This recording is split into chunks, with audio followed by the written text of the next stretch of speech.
Hi எல்லாரும் எப்படி இருக்கீங்க? இன்றைக்கி என்னோடய மார்னிங் டு ஆஃப்டர்நூன் ரொட்டீன் தான் பார்க்க போகிறீங்க.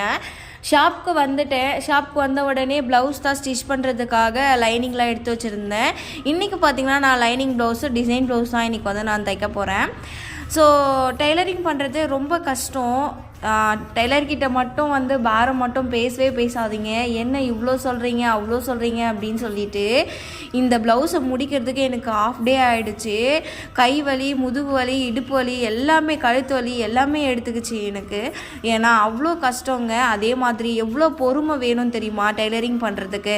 ஸோ டெய்லர்கிட்ட மட்டும் வந்து பாரம் மட்டும் பேசிடாதீங்க. ஒரு வழியாக ப்ளவுஸை வந்து கட் பண்ணி முடிச்சுட்டேன். என்னோடய கஸ்டமர் பார்த்திங்கன்னா சிம்பிளாக ஒரு டிசைன் தான் கேட்டிருந்தாங்க. அவங்க சொன்ன டிசைன் தான் இன்றைக்கி வந்து நான் ட்ரை பண்ணியிருந்தேன். ஸோ ப்ளவுஸ் டிசைன் வந்து நல்லாவே வந்துருந்துச்சு.